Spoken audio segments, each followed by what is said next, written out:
How about that reading that Lou read to us about all those parts? Parts are parts. You know? What's nice, though, in the reading, it gives you a little summary. It's saying to us, the point is that the body is one, and there's a unit. And we who believe in this Jesus are to be a unit, but we're persons who have varied gifts. And those gifts are to be brought together to use for the benefit of the whole church or the place in the world where you live. That's what we're after. I just wanted to share that with you because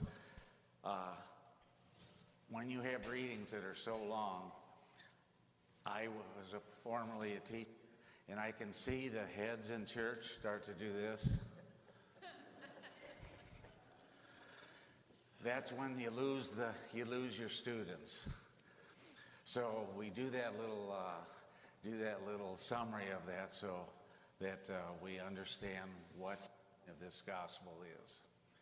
Now, the very first part is the key.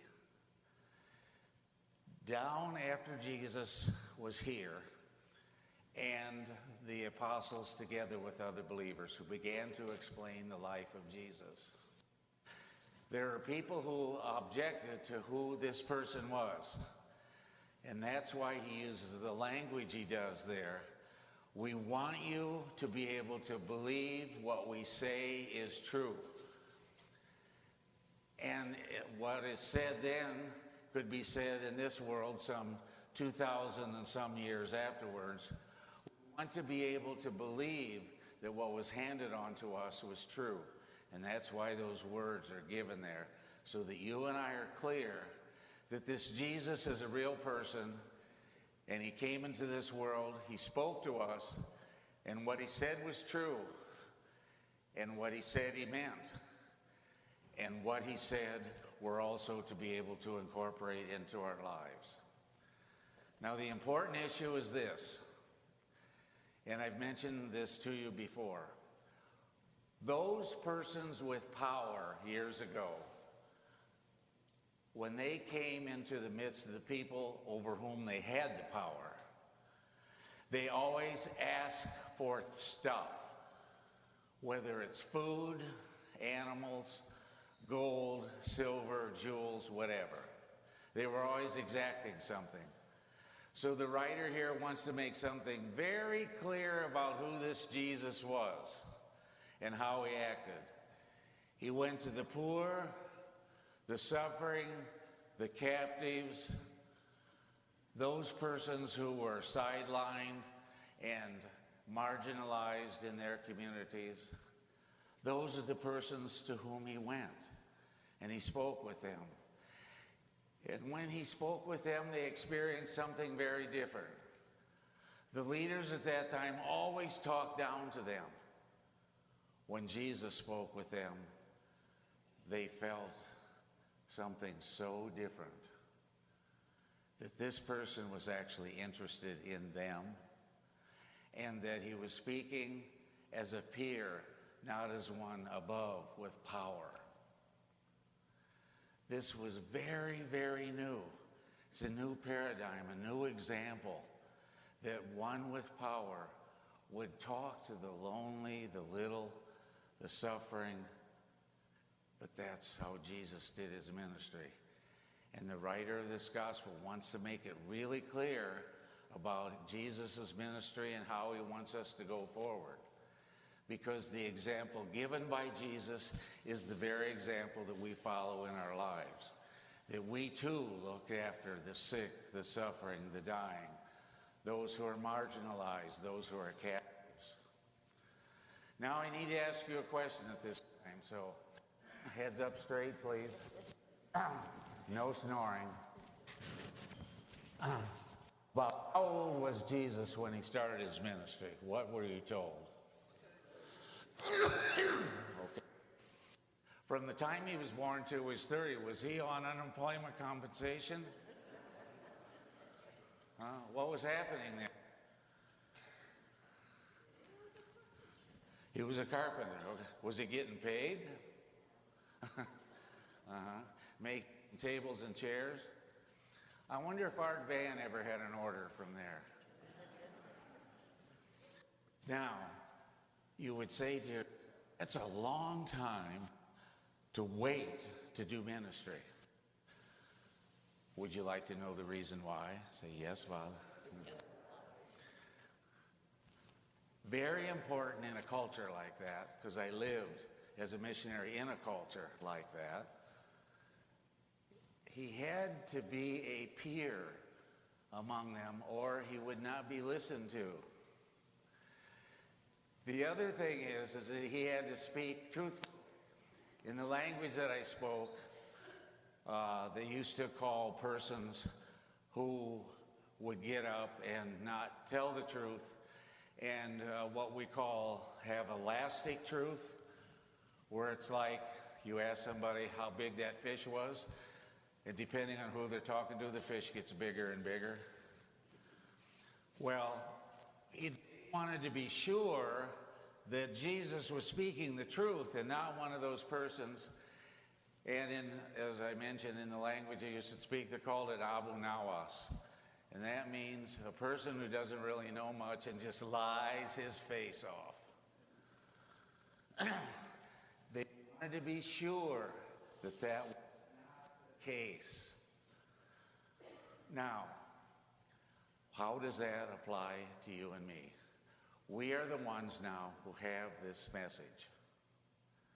And the message has to do with how we approach the world in which we live. So, this means that attention are to be given to the persons who are struggling in some way or another in the world in which we live. And each of us know persons like that. It could be for health reasons. Lord only knows COVID, how that has hit us. But it wants us to be aware when we act in that manner, we act like Christ, and we bring that message alive to the persons who are alive right now. Because in the stories, all of those people are now gone, but we are not. So when we take that story, is that you and I are persons who are able to reach out and to do that. Now, you know that in general, this is not new. But I want us to do something new, and I'm picking just one point for us to work on.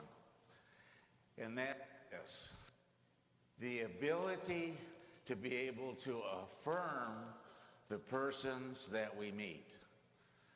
And what we're doing, we're saying that the task they perform, as well as the person who performs it, are good. So, do you understand what it means to affirm? To affirm. You and I live in a society where we are in contact with people who offer a service to us. Now, the tendency for us is to take that for granted. And also, in the process, that when we are buying something, we are somehow better than the person who is selling it. And you can see that attitude develop. It's like presenting yourself to the Dairy Queen up the street here and have the persons wait on you because you deserve to be waited on. That sounds a little arrogant to me. How about you? Isn't that a little arrogant? It's so different if we approach that person at the Dairy Queen with the idea that this person, young he or she may be, is offering a service to me. And if I have in my mind that I'm going to affirm that person, that means we say in clear words, thank you, I appreciate you. Simple kinds of words which say that the action was good, that the person was good. And believe me, dear family, you know this is missing in our life right now. The ability to be able to affirm both the person and the action. That's how we make this gospel come alive. I can't write out for each of you what your plan may be. But if you understand what it means to be affirmed, then you will make an effort to do that as you go throughout your life. I remember one day, any of you ever go to the post office over on Garfield? Okay, interesting place that is. Interesting place. It was one of those busy, like the 23rd of December, and you could see that people were frustrated. There's a better word for that, but I'll say frustrated. And so I could see that that was happening. So I stepped up, had a little package, and I looked at the person directly in the eyes, and I said, I so appreciate you. It's so busy here. And I thank you for doing that. You know what the person said to me? It's the only good thing I heard the whole day. No wonder they don't want to wait on us. Because sometimes we slam the packages down, and you've got to wait on me because you are a peon and I have this power over you. We don't say it that way, but we act that way. So, dearest family, let's make a pact together. We're going to take this reading and we're going to strengthen our ability to affirm others. It doesn't mean that you haven't been doing it. It means that we have to do it more and to be more aware of where this is happening. That even the simplest of actions, when we do it in this manner, God is present. Do you know this phrase? One loving act at a time. You've heard this over and over, right? Yes. Whenever that happens, God is present. That's why affirming is so important. I could tell you from day on for the rest of the week, just love one another. No, that has to have teeth. I have to do something specific. And that is to affirm the people that are in front of me, that they are alive, that they're good, and that the actions they perform. One last thing. What happens if the action they perform is not a good one? My dear aunt, may she rest in peace. What she used to tell me is, no tip. The waiter is not that good, absolutely no tip. Wow, what an affirmation that is. I'm feeling bad today, my service was bad, and I'm just a bad person. That's how it follows. You know this, I know this. Sometimes it is important that we give more to that person even though the service was not good. We can't know the burden of the person who is waiting on us. Sometimes it's the mother with a sick child, a person who is going to college, struggling with their grades. Now, we're not making excuses for them, but in that situation that is not good, we can still choose to affirm and bring love where there is uncomfortableness, toxic material of certain kinds, uncomfortableness, all of those things. By our simple actions, we say, no. I have a tendency to want to not to give a tip, but I won't do that because I'm going to respond with love. I'm going to respond with the presence of God, who may be a healing agent to the person who is struggling. Then we do and are acting just like the Christ.